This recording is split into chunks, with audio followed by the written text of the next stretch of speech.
Un gran saludo a todos, les habla Dante Urbina. Bien, hace unos días el señor Néstor Díaz del canal El Teólogo Responde publicó unos videos titulados Gallagher contradice a Néstor Díaz y otro a su vez con el título Gallagher y Urbina, en relación a la controversia que tenemos sobre el asunto del canon del Antiguo Testamento y realizando algunos análisis a partir de la entrevista que él hizo al académico Edmond Gallagher. Pues bien, en estos videos Néstor me plantea como un deshonesto, ¿no? En tanto no muestro los aspectos en que estoy en desacuerdo con Gallagher. Pero cualquiera que ponga atención habrá notado que el video en cuya miniatura me pongo al lado de Gallagher lleva por título, en el título, la frase siguiente: puntos de acuerdo. Esto significa, como repito, puede notar cualquier persona que ponga atención sobre el video y como fue explicado también en el propio video, que mi objeto allí no es comentar absolutamente todo lo que haya dicho Gallagher, sino única y exclusivamente centrarme en aquellos puntos de acuerdo con Gallagher, en aquellos puntos en que yo coincido con lo que él está diciendo. Así que, siendo ese el objeto del video, no viene al caso decir, oh, pero no mostraste los puntos de desacuerdo. Es que el video tiene por objeto centrarse en los puntos de acuerdo. Asimismo, en el propio video también señalé que ciertamente yo tengo algunos puntos de discrepancia con algunas cosas que plantea Gallagher y que son puntos en los cuales me apoyo en otros académicos, porque Gallagher es un gran académico que por supuesto respetamos mucho, pero no es el único académico. Y a su vez apunté que eso lo iba a comentar luego. Así que acusarme de deshonestidad automáticamente simplemente señalando fragmentos en que Gallagher dice alguna cosa que pueda discrepar de algún punto expresado por mí, no viene al caso, ¿no? Es no entender ni siquiera el contexto del video. Yo nunca dije entonces que iba a comentar toda la entrevista y tampoco nunca dije que el 100% de lo que dice este académico protestante coincide con el 100% de lo que yo sostengo. Si yo hubiese dicho tal cosa, claro, ahí mostrar clips de puntos en que Gallagher diga algo distinto de cuestiones que yo he planteado sobre el tema del canon del Antiguo Testamento, vendría al caso. Pero es que yo no he dicho tal cosa. Más bien señalé, como dije, que lo de los puntos de discrepancia los iba a comentar aparte y precisamente eso es parte de lo que abordaré en el presente video. Así que más bien parece que fue Néstor quien se apresuró en reaccionar. De este modo, cae en saco roto el que Néstor ponga clips de video como aquel en que Gallagher dice, cito, nuestro Antiguo Testamento cristiano debería ser la Biblia judía, dice Gallagher. Pero eso ya se sabe. Gallagher es protestante, así que lo natural y hasta obvio es que esté de acuerdo con el canon protestante. Yo nunca dije que Gallagher creyera en los libros deuterocanónicos. Pero el punto es que precisamente llama la atención como un gran académico protestante da varios puntos que coinciden o se acercan a importantes aspectos, no digo todos, de la argumentación que presenté en mi debate contra Néstor Díaz. Ese es el tema. Finalmente, para cerrar esta introducción, he de apuntar que hay gente que cuando se ven problemas utiliza adjetivos despectivos y hasta insultantes. No me parece el modo más cristiano de actuar, así que yo no entraré a ello. Yo califico los errores y los malos actos, pero procuro no calificar a las personas. Bien, dicho esto, entonces vamos a la materia del presente video y como me caracterizo por tratar de ser organizado y sistemático, esto va a ser por secciones. Vamos a la sección 1, la autodestrucción de su postura. ¿Cómo Néstor Díaz termina autodestruyendo su postura? Quien haya seguido el debate que tuve contra Néstor Díaz sobre el canon del Antiguo Testamento, tendrá claro cuál es el punto esencial de mi postura. El punto esencial es que dentro de uno de los temas que se desarrollaron y se debatieron, ¿no? El siguiente, que los judíos cerraron su canon en un contexto postcristiano y anticristiano, Así que lo que hayan decidido no es vinculante para los cristianos.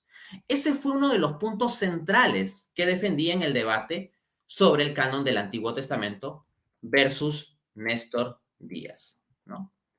Entonces, lo que nosotros tenemos es que Néstor va a plantear una postura o va a ilustrar, ¿no? Va a ilustrar una postura particular que tiene Gallagher sobre el asunto del cierre del canon y vamos a ver cómo el que Néstor termine adoptando eso implica la autodestrucción de su postura. Y esto lo vamos a ver con un clip de video. A ver, voy a compartir aquí. A ver, compartir pantalla. Listo, vamos a compartir. Aquí. Escuchemos. Pero Gallagher parece creer que por razón de estos dos testimonios, esta idea de canon cerrado es más antigua que el 90 después de Cristo. Veamos. There must be a common Jewish opinion at this point of a definitively closed list. And if it is so commonly believed among Jews, it must go back. It must not be all that new, but again, goes back several decades at least. ¿Lo escucharon bien? Se remonta a varias décadas por lo menos. ¿Cuántas? Diga, señor Gallagher. Yeah, 4 or 5, sure. 7 or 8, 9, 10. I don't know. Maybe, you know, some preceding decades anyway. 4 o 5, 7 u 8, 9, 10. Contando hacia atrás y tomando la cifra menor, 4, tenemos 90 menos 40, la década del 50, para una lista definitivamente cerrada. Claro, Gallagher no lo sabe, pero afirma sin tapujos. Some preceding decades anyway. Así que, ¿cree usted que eso desmonta mi postura?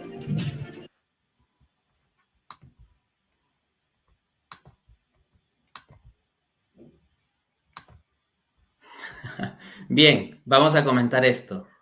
Néstor pregunta, luego de haber mostrado estas frases de Gallagher, ¿cree que esto desmonta mi postura? Dice Néstor. Le respondo, sí, creo que desmonta su postura. Es que no se da cuenta. Si él mismo está señalando el año 50, estamos hablando del año 50 después de Cristo. Entonces, si tenemos el año 50 después de Cristo, ya tenemos un contexto postcristiano. Ya tenemos una decisión judía en un contexto postcristiano y ya anticristiano, porque los judíos del año 50 ya venían en un contexto anticristiano. Y por lo tanto, tenemos incluso asumiendo este esquema que nos está planteando Néstor, la confirmación del punto central de mi tesis. Entonces, Néstor pregunta, ¿cree que esto desmonta mi postura? Le respondo claramente, sí, desmonta su postura. Porque Néstor, en exactamente el mismo video, presentó lo siguiente como su postura. Se los voy a mostrar y va a quedar muy claro cómo queda desmontada la postura de Néstor. Vamos a escuchar. A ver, voy a compartir pantalla.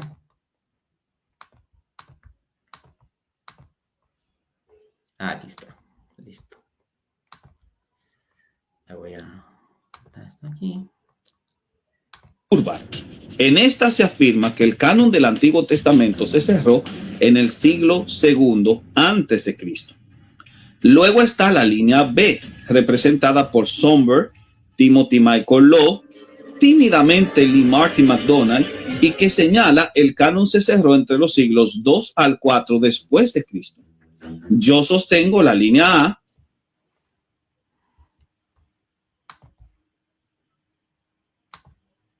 Ahí lo tienen. Palabras de Néstor Díaz. Él dijo, yo sostengo la línea A. ¿Y qué es lo que dice la línea A? Según la propia reseña que él está haciendo en el mismo video, él dijo, yo sostengo la línea A, que el canon fue cerrado en el siglo II antes de Cristo. Y en cambio, de acuerdo a las declaraciones de Gallagher que él está tomando, pues se pasaría a calcular, dice, bueno, ¿cuántas décadas retrocedemos? Pensaríamos en torno al 50 después de Cristo. Bueno, entonces ya no le alcanza para llegar al siglo II antes de Cristo. Y Néstor califica esto como su postura, porque él dice que es lo que sostiene. Así que esto es como 1 más 1 igual 2. O sea, Gallagher está poniendo un punto que no cuadra con la postura de Néstor sobre un canon cerrado en el siglo II antes de Cristo. Así que ahí hay un quiebre relevante. Entonces, esto es destructivo para la postura de Néstor porque en términos de lo que Gallagher sostiene como seguro, siendo que Josefo escribió su famoso pasaje sobre el canon luego del año 93 después de Cristo, como máximo podríamos retroceder al año 53 o 43 después de Cristo, lo cual sigue siendo posterior al inicio del cristianismo. Si ustedes pusieron cuidado a las palabras de Gallagher, él decía que 4 o 5 décadas decía seguro, según su opinión. En cambio, retroceder 7, 8, 9, 10, ¿qué dijo él? I don't know. O sea, dijo, no lo sé. Entonces, si tomamos el parámetro de lo que es seguro, de aquello de lo cual hay garantía, al menos según lo que dice Gallagher, lo que es seguro, o sea, a lo más le permitiría a Néstor retroceder al año 43 después de Cristo y sigue siendo un contexto judío postcristiano y anticristiano y entonces va en línea con la esencia de la tesis que estoy planteando, ¿no? De este modo, la esencia de mi postura se mantiene perfectamente en pie, incluso si tomamos el año 43, pues como digo, ya se trataría de un contexto postcristiano y anticristiano, y no va a ser vinculante para los cristianos la decisión de los judíos posteriores al rechazo al Mesías. Ojo, mucho cuidado antes de cometer distorsiones o falacias de hombre de paja. Yo no estoy diciendo que el canon judío se cerró en el año 43. Tampoco estoy diciendo que yo adopto la postura de Gallagher. Lo que estoy diciendo es que incluso si tomamos la postura de Gallagher como parámetro y nos ceñimos a lo que él establece como seguro, tenemos al final de cuentas que se sigue manteniendo la esencia de mi postura, un canon judío cerrado en un contexto postcristiano y anticristiano, ¿no? Entonces, según el propio estándar de Gallagher, retroceder más allá del año 43 después de Cristo quede un nebuloso no lo sé. O sea, así lo dijo Gallagher, no lo sé, I don't know. Y en extremo solo sería unas décadas más atrás, en extremo, no siglos. Así que no alcanzan las matemáticas para llegar a lo que Néstor ha afirmado sobre su propia postura. Canon judío cerrado para el siglo II antes de Cristo, línea A. Lo más atrás que podría llegar Néstor adoptando como parámetro a Gallagher sería a un nebuloso no lo sé. Las bases para suponer que hubo un canon cerrado antes de Cristo, por lo tanto, ya no estarían sobre la roca sólida, sino sobre arena, o ni siquiera sobre arena, sino sobre una nebulosa, porque querer retroceder más décadas ya queda en un no lo sé. Y eso bajo el supuesto de que tomemos la opinión de Gallagher como un parámetro absoluto, lo cual voy a pasar a poner en cuestión en la siguiente sección de esta alocución. Gallagher es consciente de este punto y por eso él mismo declaró lo siguiente. Vamos a escucharlo. A ver, voy a compartir aquí. A Gallagher le preguntan sobre el tema de un canon cerrado antes de la era cristiana. Y miren lo que responde, es interesantísimo. Testament canon had been fixed or defined before the Christian era? Yeah, this is a difficult question. I am not willing to say that it was definitively settled by the Christian era.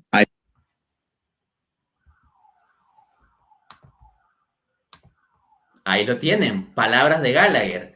Él dice, no estoy dispuesto a decir que el canon, se refiere al canon, estaba definitivamente definido para el inicio de la era cristiana. La esencia del punto que he venido manteniendo, ¿no? Así que hay que decir que sobre estas palabras de Gallagher tenemos pues una cosa muy interesante.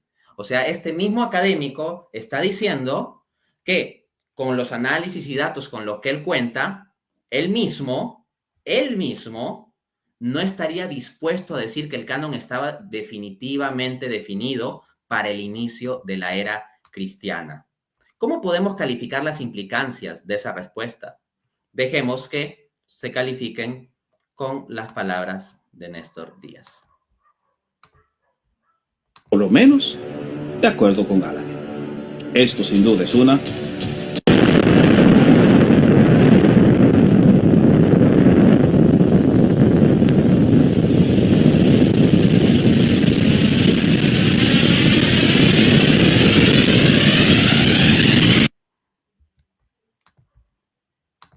Bueno, es un poquito curioso el video que pone Néstor Díaz, pero bueno, sí, efectivamente, estoy 100% de acuerdo en que se trata de una bomba.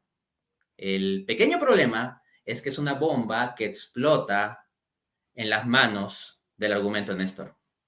Ese es el problema, porque si tenemos este punto que acabamos de ver, pues es una bomba que destruye las bases que hacen creíble la postura de Néstor. O sea, ya retroceder décadas antes de la era cristiana queda en un nebuloso, no lo sé. Entonces se destruyen las bases mismas de su postura. Luego, si no se puede garantizar que el canon judío fue cerrado antes de la era cristiana, la justificación protestante sobre el canon queda en serios problemas. Así que claro que esto es problemático y autodestruye las bases de la postura del teólogo. Entonces él ahí tiene que hacer una reformulación, y él mismo ha hablado de una reformulación, pero quiero evidenciar el carácter problemático que implica esa reformulación. Pasemos a la sección número 2 de esta intervención, la cual he querido llamar ¿Es Gallagher un absoluto? Al respecto, quiero comenzar tomando este fragmento del señor Néstor Díaz, ¿no? En un contexto en que se me está acusando a mí como un deshonesto, ¿no? Como un deshonesto que miente a su audiencia, que le oculta cosas a su audiencia, que distorsiona las cosas. Bueno, ok, vamos a examinar. Dice Néstor. Evalúe su postura también, así como yo lo acabo de hacer, resaltando las precisiones que necesitaba mi postura a la luz de la investigación. Haga usted lo mismo y diga a su audiencia que usted también tiene errores que Gallagher no apoya.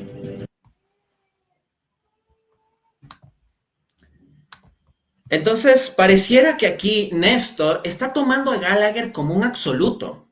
O sea, resulta que si yo afirmo algo que no se condice con lo afirmado por Gallagher, entonces yo soy alguien que está mintiendo a mi audiencia y yo debería ser una persona honesta y decirle a mi audiencia, ¿saben qué? Me equivoqué porque yo tengo un conjunto de errores que Gallagher no apoya. Pero es que aquí el punto no es que es mi persona individual, Dante Urbina, que se me ocurrió algún asunto histórico sobre el tema del canon mientras iba en el bus y dije, voy a contradecir a Gallagher, voy a contradecir al académico Gallagher. No, Gallagher es un gran académico y se lo respeta muchísimo. Por supuesto que sí. De hecho, he encontrado muchas cosas muy interesantes en sus planteamientos y por eso digo que hay puntos de acuerdo. E incluso en los puntos en que haya desacuerdo, tengo gran respeto por él. Pero no es el único académico. Hay también otros académicos que son igualmente respetables. Entonces, hay puntos en los cuales, claro, yo no coincido en mis posturas con ciertas afirmaciones de Gallagher, pero no es simplemente yo ahí, malvado, queriendo engañar a mi audiencia y ocultando las cosas y la verdad. No, es simplemente que hay debate entre académicos y hay otros académicos que en esos puntos en los cuales yo discrepo con Gallagher, ellos también discrepan con Gallagher. O para decirlo con más precisión u orden, yo llego a estos puntos de discrepancia en parte también porque leo a estos académicos, porque reviso esa información y porque encuentro un conjunto de argumentos que me llevan en esa otra dirección que en determinados puntos va a implicar divergencia con Gallagher. O sea, no hay que tomarlo esto como un absoluto. Gallagher es un gran académico, pero no es una suerte de oráculo de Delfos que si tú no coincides con lo que él dice, entonces tienes que retractarte ante tu audiencia porque significa que les estás engañando. No. De otro lado, hay que decir que es una falacia de hombre de paja y también una falacia non sequitur de parte de Néstor poner cualquier fragmento de video en que Gallagher diga algo que no coincide con mi postura y automáticamente decir algo como Dante refutado. ¿Por qué? En primer lugar, yo nunca he dicho que coincido con el 100% de lo que dice Gallagher. Yo simplemente hablo de puntos de acuerdo y ese fue el objeto de un video precedente mío y ese fue el título, puntos de acuerdo, simplemente puntos específicos. Y dos, en los puntos en que tengo divergencia con Gallagher, como ya expliqué, hay grandes académicos que lo contradicen. Entonces no se puede asumir en automático que si en algo tienes divergencia con Gallagher, entonces necesariamente tienes que reajustarte. Por ejemplo, en puntos seriamente relevantes como el tema de el momento del cierre del canon, mi postura está más en línea con la de grandes académicos como Lee Martin McDonald y Timothy Michael Lowe. Y vamos a ver de quiénes se tratan estas personas. En el caso de Lee Martin McDonald, tenemos que es máster en teología por la Universidad de Harvard y PhD por la Universidad de Edimburgo. Es presidente del Institute for Biblical Research y autor de libros altamente influyentes en el campo específico de la historia del canon, como The Biblical Canon, Its Origin, Transmission and Authority, y más recientemente su libro Before There Was a Bible, Authorities in Early Christianity, publicado este mismo año, 2023. A su vez, Lee Martin McDonald es coeditor del libro The Canon Debate y es autor de más de 100 artículos académicos.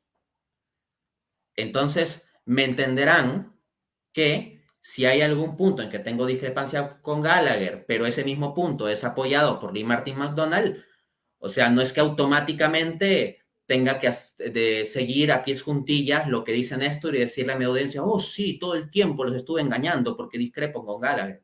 No, señores, hay debate entre académicos y lo que hay que contrastar es los argumentos. Eso es lo que tenemos que ver. A su vez, consideremos el caso de Timothy Michael Lowe. Es doctor por el Instituto Oriental de la Universidad de Oxford. Autor del libro When God Spoke Greek, The Septuagint and the Making of the Christian Bible. O sea, un libro especializado en el asunto de la Septuaginta. Asimismo, es coeditor del libro The Oxford Handbook of the Septuagint, publicado en 2021. Es decir, un tratado académico sobre la Septuaginta editado por la Universidad de Oxford. No es poca cosa, o sea, no es cualquier ignorante. Y es fundador de Marginalia Review of Books sobre historia y teología. Ah, y un dato más. Tanto Lee Martin McDonald como Timothy Michael Lowe no son católicos, ¿ok?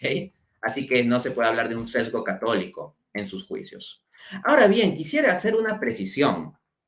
Presentando las dos líneas de los académicos sobre el cierre del canon judío, vimos que en un fragmento de video anterior, Néstor decía que el gran académico Lee Martin McDonald, y cito sus palabras, tímidamente, decía Néstor, tímidamente, se adscribe a la línea B, es decir, la de un canon judío cerrado del siglo II después de Cristo en adelante. Pero eso es guiar mal a su audiencia. O sea, no es que Lee Martin McDonald sostenga esta postura tímidamente, como apunta Néstor. Y les demuestro. Lee Martin McDonald, en su artículo académico Fluidity in the Early Formation of the Hebrew Bible, publicado en la revista académica Hebrew Studies, volumen 61, 2020, página 73, dice, abro cita, lo que sigue es un estudio de la formación de la Biblia hebrea en sus etapas formativas, resaltando la continua fluidez en el alcance de la colección de las escrituras judías durante siglos. Y también apunta en el abstract. Estos ejemplos reflejan la continua fluidez en la forma de las escrituras judías y los primeros antiguos testamentos cristianos hasta bien entrada la Edad Media. Fin de cita. Lee Martin McDonald no sostiene esta postura de la línea B de forma tímida, sino más bien de forma bastante decidida. Así que, por favor, no se diga que tímidamente Lee Martin McDonald. Lee Martin McDonald está bastante bien adscrito a esa línea B, según la clasificación que hace Néstor. Vamos al tercer punto de esta locución. ¿Establecen Josefo y Cuarta de Esdras un testimonio claro y absoluto? ¿Por qué vamos a hablar aquí sobre Josefo y Cuarta de Esdras? Por el motivo siguiente, por unas declaraciones de Néstor a partir de Gallagher. Vamos a poner el clip. Un momentito.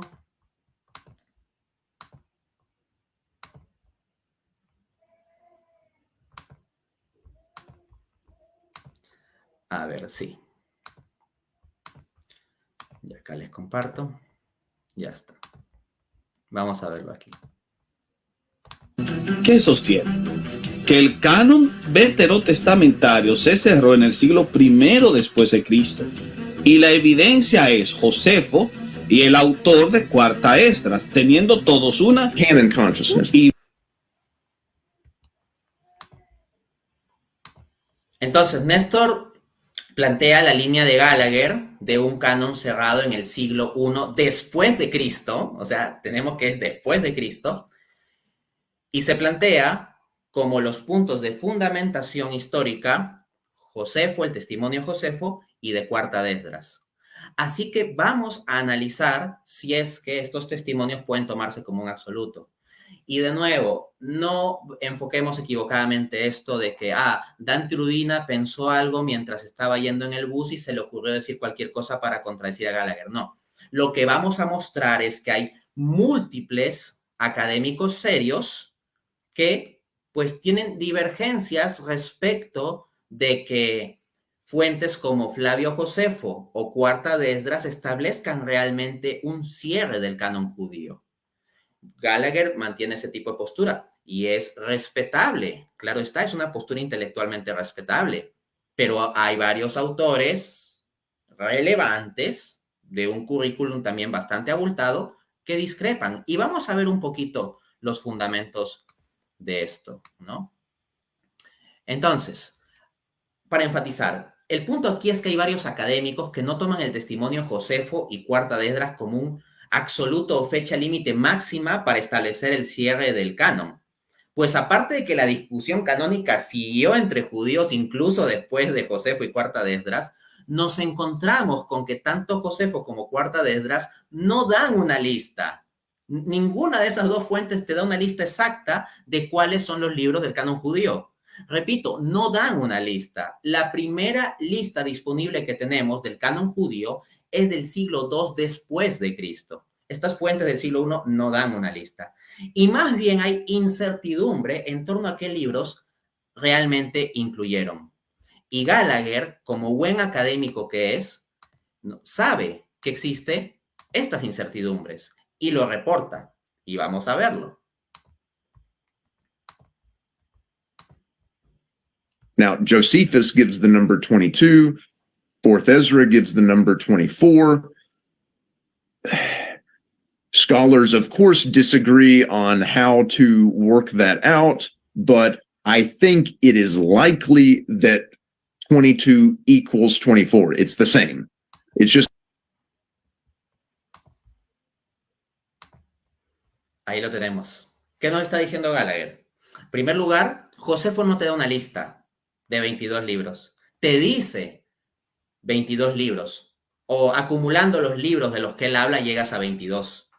Y en el caso de Cuarta de Esdras, que es también una fuente final del siglo I, tanto Josefo como Cuarta de Esdras, ojo, son de finales del siglo I. Cuarta de Esdras incluso podría ser de inicios del siglo II. No estamos hablando de inicio del siglo I, sino finales del siglo I.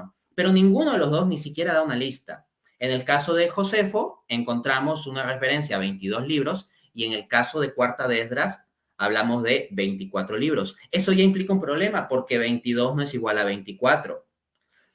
Ahora, ¿se puede argumentar que los 22 libros de la lista de Josefo coinciden con los 24 libros de Esdras? Es posible, es una posibilidad, no se dice que no, pero ya no es algo evidente, ya no es algo establecido. El propio Gallagher, que sostiene que serían pues coincidentes ambas listas, aún así usa la palabra likely, es decir, probable o probablemente. Él no lo da como un hecho establecido seguro que sean listas que coincidan.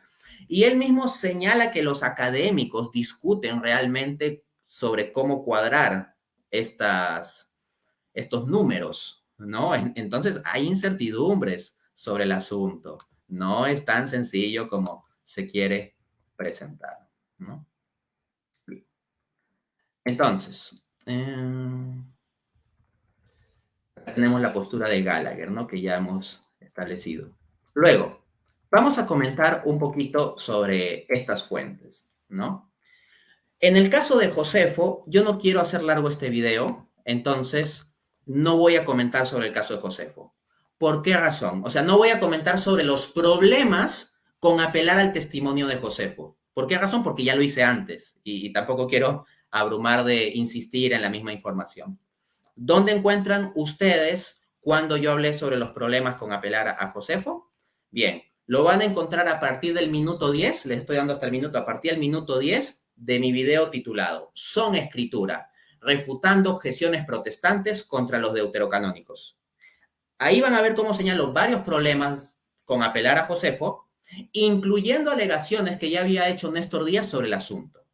Así que no voy a repetirme aquí.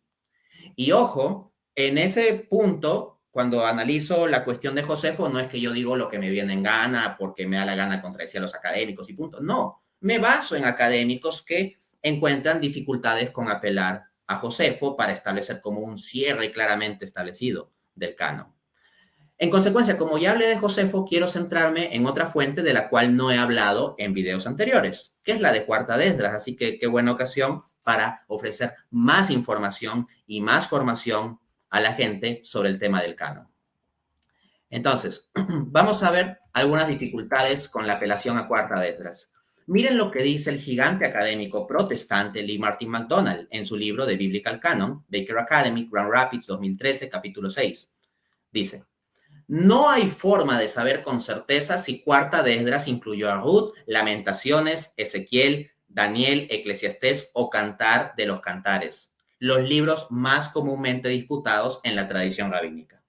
Además, no es seguro que Sabiduría y Eclesiástico fueran excluidos. Fin de cita. ¿Se dan cuenta de la magnitud de lo que implica esto que dice Lee Martin McDonald para la postura que ahora quiere sostener Néstor? O sea, nos está diciendo que hay libros que los protestantes tienen en su canon y que no es seguro que estén incluidos en la fuente Cuarta de Esdras. Y asimismo, hay libros deuterocanónicos que los católicos aceptamos y los protestantes rechazan, que no se puede estar seguro que hayan sido excluidos por Cuarta de Esdras. Entonces el asunto no es tan claro o seguro como se quiere presentar cuando uno investiga con más cuidado. Y este no es un testimonio aislado, sino que tenemos también otra dificultad que señala Juan Carlos Osandón, que es PhD y autor de un libro entero sobre el tema, titulado The Origins of the Canon of the Hebrew Bible, An Analysis of Josephus and 4 Esdras, editorial Brill, Leiden, 2018, página 203 a la 204, dice, abro cita: en Cuarta de Esdras, estos elementos quedan en la sombra, probablemente porque el autor rechaza el carácter exclusivo de la colección de 24 libros y por tanto también su carácter cerrado y definitivo. Y luego apunta: entonces se puede pensar que Cuarta de Esdras deja la puerta abierta a otros escritos. Entonces yo entiendo que hay académicos que pueden ver a Cuarta de Esdras como un punto de cierre, pero también hay académicos muy respetables que examinan esta evidencia, como este señor que ha escrito un libro entero sobre el asunto de Josefo y Cuarta de Esdras, y más bien nos dice que Esdras no plantea un cierre definitivo del canon, sino más bien que hay señales de que el tema quedaría abierto, ¿no? Ahora, en video anterior yo mostré un fragmento de la entrevista en donde Néstor dice que el autor de Cuarta de Esdras era cristiano, y que yo mostraría un muy temprano testimonio cristiano de canon cerrado. Y justo luego Gallagher le dice que los académicos no creen que el autor de Cuarta de Esdras sea cristiano. Con base en esto, Néstor me acusa de haber creado una cortina de humo y un monigote, y pasa a poner el fragmento que sigue como si eso aliviara el problema. Vamos a examinar el fragmento y luego analizar. A ver, voy a compartir. Sí, este fragmento. Fourth Ezra 14 was a Christian. 14 was a Christian. ¿Qué indica esto? Él mismo lo explica en el video que Dante no les presentó. This book that can be called Fourth Ezra has a prefix to it, chapters 1 and 2, that are sometimes called Fifth Ezra, and chapters 15 and 16 that are sometimes called Sixth Ezra. Those might be Christian compositions, but the chapters in the middle, chapters 3 to 14, are a Jewish composition at the end of the first century. Está claro que el autor de esa sección del libro no es cristiano, pero no todo el documento. Bien, vamos a pasar a examinar. Bien, en primer lugar, se me acusó de haber cometido un hombre de paja. Pero en primer lugar, yo nunca apunté que esta precisión sobre la autoría de Cuarta de Esdras alteraba el hilo argumental de Gallagher. Yo nunca dije eso. Lo que afirmé específicamente en mi video, si uno se centra en mis palabras en lugar de ser un hombre de paja para tratar de forzar las cosas y como sea, después generar adjetivos en que uno es una mala persona y todo eso, lo que yo afirmé en el video original sobre Gallagher, ¿no? Ese titulado de los puntos de acuerdo con Gallagher, es que lo que Gallagher dijo contradice la premisa de la pregunta con la cual había, de la premisa, contradecía la premisa en la que se basa la pregunta que le hizo Néstor. O sea, Néstor le hizo una pregunta partiendo de una premisa que construyó. Y en el video yo muestro eso y muestro cómo Gallagher le desmonta esa premisa. Vamos a recordar esas declaraciones de Néstor y ahora vamos a analizar si este fragmento adicional que presenta Néstor como que, lo que Dante les ocultó, realmente cambia las cosas de su error con respecto a ese asunto. Entonces vamos a ver el fragmento. Sí, es este. Ahorita les comparto.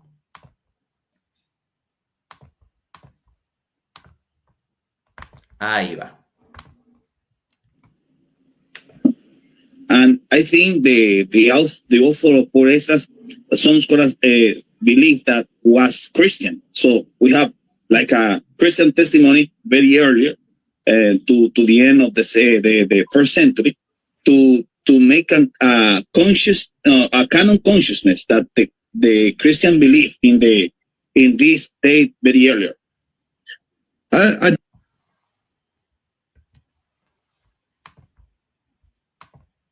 Ahí lo tenemos.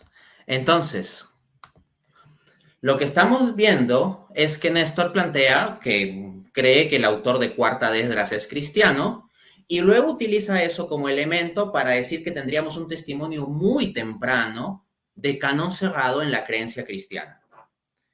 Es el fragmento que yo mostré y luego se establece que Gallagher le dice, no cree, los académicos no piensan que el autor de Cuarta de Esdras sea cristiano. Pero luego Néstor pasa a mostrar el fragmento adicional que hemos visto. Entonces, ¿cree Néstor que lo siguiente que él ha puesto del fragmento de la entrevista diluye su error? ¿Diluye el error de Néstor, de esa premisa de Néstor? Porque yo me estaba centrando en esa premisa en el video precedente. Respuesta, no. En primer lugar, resulta que tanto Néstor como yo estamos hablando de Cuarta de Esdras. Y como señala el propio Gallagher, lo que podría ser de autoría cristiana, ni siquiera es un hecho que sea de autoría cristiana, sino lo que podría ser, no es propiamente lo que constituye Cuarta de Esdras, sino lo que a veces se ha llamado, según dice el propio Gallagher, Quinta de Esdras o Sexta de Esdras. Y de lo que estábamos hablando es de Cuarta de Esdras. Y a lo que se llama Quinta de Esdras es como unos primeros capítulos y a Sexta de Esdras como unos últimos capítulos. Pero aquí viene el punto central que hace que igual quede establecido que la premisa en la que se basaba Néstor queda destruida, que es lo siguiente. Néstor está hablando sobre el canon y en el video previo yo estoy comentando sobre el canon. Y el pasaje de Cuarta de Esdras que trata sobre el canon no está en los primeros capitulitos que tal vez podrían ser de autoría cristiana, ni en los últimos capitulitos que tal vez podrían ser de autoría cristiana, sino que está en el capítulo 14. Y claramente Gallagher dice que este capítulo 14 corresponde a autoría judía, ¿no? Entonces, Ahí se le diluye el argumento a Néstor, se le cae y se le destruye la base de esa postura. Y pregunto, ¿se cree que esto no afecta el punto que Néstor quería avanzar con su pregunta? ¿Es todo un testimonio cristiano temprano del canon cerrado? Claro que lo afecta, porque sí hace una diferencia muy, muy sustancial que el autor de ese pasaje de Cuarta de Esdras 14 no sea cristiano. Sí hace una diferencia grande, y se los explico. Porque una cosa es un testimonio de canon cristiano del mismo siglo I, lo cual tendría mucho peso, y otra cosa muy distinta es el testimonio de un judío de finales del siglo I, que ya corresponde a un contexto en que las decisiones particulares de los judíos no son vinculantes para los cristianos. Así que el argumento sería bastante fuerte si el autor de Cuarta de Esdras 14, donde se habla sobre el canon, fuese cristiano. Sería un argumento interesantísimo. Pero en realidad, como señala Gallagher, no hay base entre los académicos para pensar que el autor de ese pasaje sea cristiano.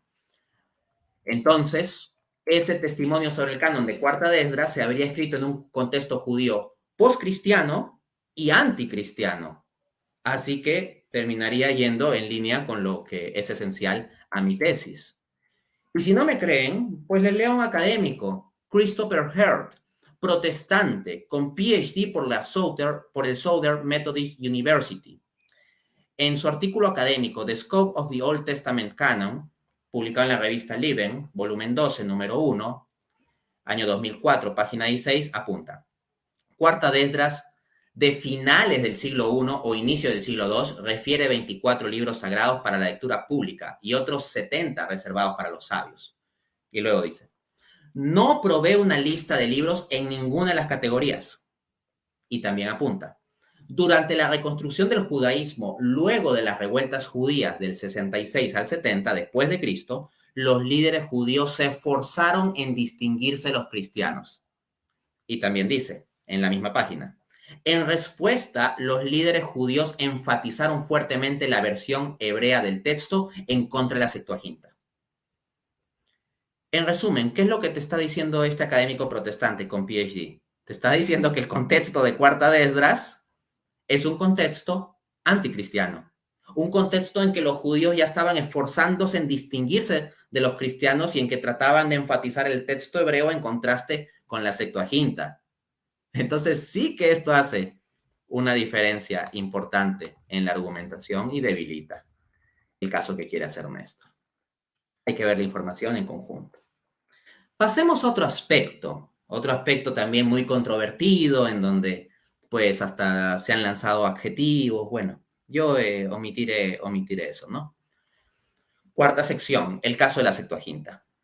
Miren, uno de los videos de Néstor, en particular en el segundo de los que nombré al comienzo, se me pinta como un desinformado por afirmar cosas como que la Septuaginta fue la Biblia de los primeros cristianos, ¿no? Eso se me pinta ahí como un ignorante, un desinformado. Vamos a revisar al respecto. Entonces les voy a compartir el fragmento correspondiente. A ver aquí, agregar, ya está. De la Septuaginta. Primera pregunta. ¿Qué piensa usted de una persona que afirma la Septuaginta es la Biblia de los primeros cristianos? I want to say that is complete nonsense. Caramba, es una tontería. ¿Y qué dice Dante? La Septuaginta fue la versión griega del Antiguo Testamento y la Biblia predominantemente usada por los primeros cristianos. Oh, bueno, amigo.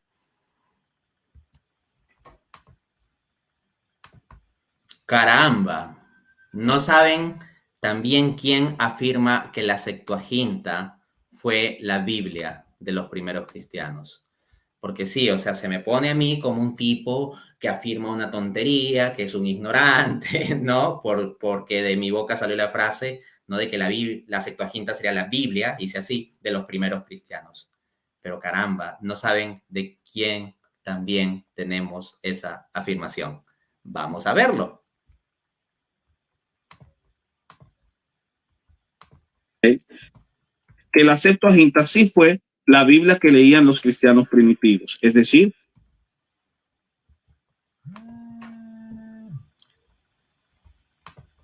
Caramba, La Septuaginta sí fue la Biblia que leían los cristianos primitivos. Palabras de Néstor Díaz. Entonces, es curioso esto, ¿no? Tenemos lo siguiente, de acuerdo a las afirmaciones de Néstor. Quisiera aquí una precisión adicional. Sí. Tenemos que verlo con esta precisión adicional para tener completo. Miren, vamos a continuar aquí y con esa información adicional paso a comentar. Que los cristianos primitivos tenían un texto más extenso que el que aceptaron los reformados. Eso es lo que seguía de las palabras de Néstor.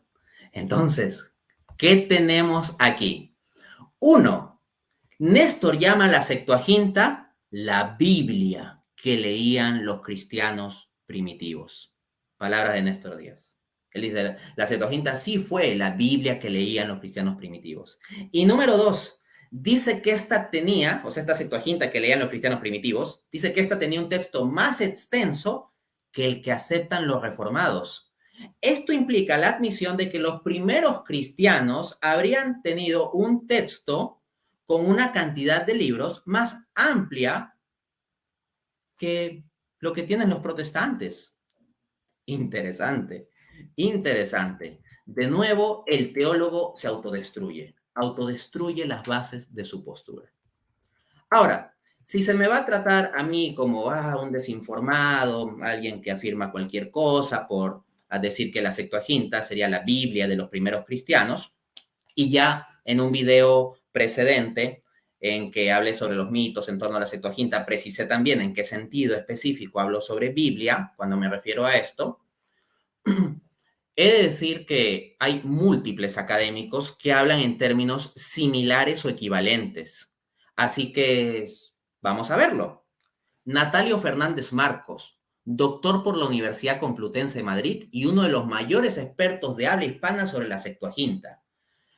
En su libro The Septuagint in Context, o sea, un libro sobre la Septuaginta, editorial Brill, Leiden, 2000, página 338. Ojo, la editorial Brill, para quien sepa, es de bastante peso en esto de tema de estudios académicos bíblicos. Dice, abro cita, la Septuaginta fue la Biblia de los autores del Nuevo Testamento.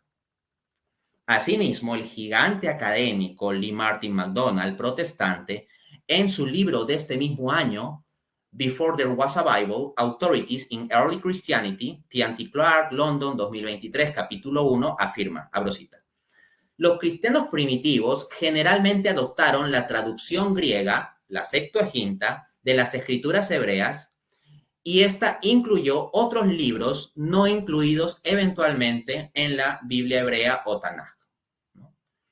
Entonces, noten los términos en que habla este académico. Y en el mismo libro y en el mismo capítulo apunta también. Los cristianos primitivos apelaban más y más a la Septuaginta y la adoptaron como sus escrituras de Antiguo Testamento. Old Testament Scriptures sería en inglés, desde la cita que estoy traduciendo. Old Testament Scriptures. Entonces, habla en esos términos, ¿no? Y ya vimos el primer autor que habla incluso de Biblia. A su vez, el académico Timothy Michael Lowe, en su libro When God Spoke Greek, The Septuagint and the Making of the Christian Bible, Oxford University Press, New York, 2013, capítulo 1, dice, la forma de escritura usada por los autores del Nuevo Testamento y la iglesia primitiva fue más frecuentemente la Septuaginta. Ahí lo tenemos. Entonces, como ya dije, precisé en video previo y mostrando evidencias de que tenía ese entendimiento desde el mismo día en que debatí con Néstor Díaz, ni siquiera es algo que me inventé después, en qué sentido hablo de Biblia. Y en ese sentido en que hablo, esto es consonante con estos autores e incluso hasta les he mostrado en la primera cita un experto en la Septuaginta en habla hispana que usa la palabra Biblia también al respecto. Entonces, antes de que se cometa una falacia de hombre de paja, debo hacer recordar que, como ya demostré en ese video de referencia, cuando yo hablo de la Septuaginta como una Biblia, lo hago en un sentido análogo, Y por eso, como también mostré, hice un gesto de comillas cuando usé tal palabra al presentar mi argumento, mi primer argumento en el debate. Ahí lo pueden ver. Entonces, al ser un sentido análogo, similar al término escritura en las citas que acabo de hacer, esto es consistente con el hecho de que no se trataría de una colección lista con una lista absolutamente definida entre tapa y tapa, sino más bien lo que algunos académicos llaman canon funcional. Un canon en el sentido no de un canon oficialmente cerrado, sino funcional en el sentido de que funciona para ciertas comunidades, pero sin estar, pues, del todo definido, ¿no? De forma universal, reconocida, indiscutible u oficial. De otro lado, Néstor me presenta como alguien fuera de lugar por usar adjetivos más suaves que algunos que por ahí se han vertido. Como alguien fuera de lugar por afirmar que Pablo utilizó predominantemente la Septuaginta. Vamos a ver esto. Aquí lo tenemos. Si hubiéramos tenido la oportunidad de preguntarle a Pablo cuando usaba Isaías, oye Pablo, eso que está citando del profeta es de la traducción de los 72 ancianos, podemos estar seguros que Pablo nos diría, por supuesto que no. ¿Y Urbina qué decía? Es más, esa sería la versión que más habría utilizado el mismísimo apóstol Pablo. Bueno, juzguen ustedes quién apoya a quién. Entonces, por un lado, tenemos a Néstor diciendo pues que no se puede apoyar, ¿no? Eso es lo que él implica, si ven esto en el video mismo, que pues no viene al caso apoyar la idea de que Pablo habría citado predominantemente la Septuaginta, y luego se contrasta con mis palabras en que digo que Pablo habría citado predominantemente la Septuaginta, ¿no? Entonces se me quiere pintar como una suerte de desinformado, ignorante, por apoyar tal tipo de postura o porque tal tipo de afirmación salió de mi boca. Pero un poquito de sentido de proporcionalidad y de información, ¿no? Información que cura. Les voy a leer solo algunos académicos, podría listar muchos más, pero no quiero hacer el video infinito, que dicen esto, que dicen esto mismo que yo sostuve y que sostengo. Stanley Porter, PhD por la Universidad de Sheffield, decano del McMaster Divinity College, autor del libro The Apostle Paul, His Life, Thoughts and Letters, o sea, no es cualquier inexperto. Dice, abro cita, es ampliamente reconocido que el apóstol Pablo, cuando cita las escrituras judías en pasajes introducidos con fórmula, cita la versión griega, comúnmente conocida como Septuaginta. Ahí lo tienen. Pablo cita predominantemente la Septuaginta. Es la esencia de lo que está diciendo este autor. En el artículo Paul and His Use of Scriptures, Further Considerations, en Stanley Porter and Christopher Lance, editores, Paul and Scripture. Editorial Brill, Leiden, 2019, no les estoy citando algo de la época prehistórica, página 7. A su vez, Christopher Stanley, profesor emérito de la St. Bonaventure University, especializado en el estudio contextual y literario de las cartas paulinas, en su artículo Paul and the Language of Scripture, Citation Technique in the Pauline Epistles and Contemporary Literature, y que esto aparece en un libro publicado por la Cambridge University Press, dice lo siguiente, abro cita, de las alrededor de 83 textos bíblicos aducidos por Pablo en sus citas indisputadas, ¿no? Para Stanley, estas son introducidas con una fórmula introductoria, ¿no? En las cartas no disputadas. 34 vienen de lugares donde la Septuaginta se alinea cercanamente con el texto masorético. De las restantes, remaining, ¿no? Estoy traduciendo. De las restantes 49. De los restantes 49 textos, no obstante, 44, del todo 44, siguen la Septuaginta en puntos donde diverge del texto masorético. Y luego apunta, solo 5 citas paulinas muestran una medida de acuerdo con el texto masorético por sobre y contra la tradición de la Septuaginta. E incluso estas 5 están acompañadas por desviaciones de la tradición masorética, que hacen el recurso directo al hebreo improbable. Vamos a desgranar un poco lo que implica esta cita.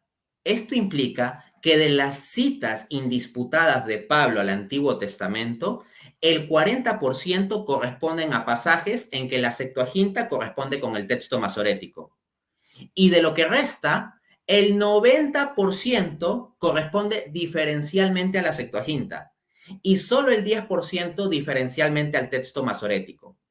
Esto implica que en total 94% de las citas paulinas indisputadas del Antiguo Testamento se corresponden con el texto de la Septuaginta. No es asunto menor. A su vez, Daniel Harrington, PhD por la Universidad de Harvard, no es cualquier ignorante al que puedan minimizar, ¿no? PhD por la Universidad de Harvard, director del Departamento de Estudios Bíblicos del Boston College School of Theology and Ministry, considerado en 2020 en el top 10 de universidades de teología en el ranking QS, y además editor de la revista académica New Testament Abstract. En su artículo académico Paul's Use of the Old Testament in Romance, publicado en la revista Studies in Christian Jewish Relations, volumen 4, 2009, página 1, afirma: lo que los cristianos llaman el Antiguo Testamento fue un recurso teológico muy importante para Pablo. Aparte de cientos de alusiones y ecos, sus cartas contienen casi alrededor de 100, ¿no? Casi 100 citas explícitas de o sea, del Antiguo Testamento, ¿no? Cerca de un tercio de todas las citas del Antiguo Testamento en el Nuevo Testamento. Entonces, es una proporción grande, ¿no?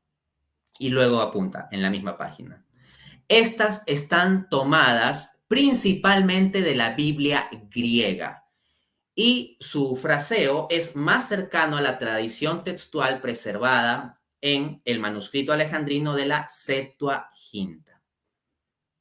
Ahí lo dice, tomadas principalmente.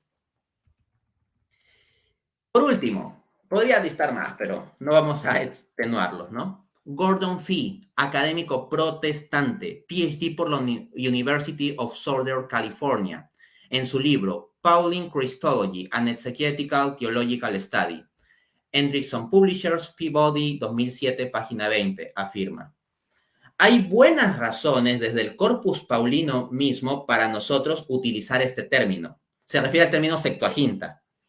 Con respecto a la Biblia griega, noten cómo habla de Biblia, Greek Bible, a la Biblia griega que él mismo usó y que fue asumida por él como el texto que tenía en común con las iglesias de habla griega. Entonces, ¿qué hacemos? ¿Qué hacemos ahí? Decimos que Gordon Fee es alguien que está fuera de lugar, es un ignorante de teología y de historia, porque habla de la Septuaginta como Biblia, como la Biblia griega, dice que Pablo usó esa Biblia griega y que la asumió principalmente como su texto en común con las comunidades. O sea, una cosa es decir, pues, determinados adjetivos y hacer insinuaciones con respecto a mi persona. Ya, bueno, yo no importo mucho, ¿no? Pero tenemos estos grandes académicos que dan afirmaciones en la misma línea y con el mismo contenido, básicamente, ¿no? Entonces parece que ahora, en vista de que no pueden enfrentar mis argumentos, algunos han adoptado la estrategia de despreciarme como persona, pintándome como un desinformado o ignorante. Ok, desprécienme, ya, yo soy poca cosa, yo no importo. Pero, ¿qué hacemos con todos esos grandes académicos que afirman los mismos puntos por los que se me está criticando así? ¿También los tratamos de desinformados o ignorantes? Un poquito de sentido de proporcionalidad, por favor. Muchas gracias por seguir este video.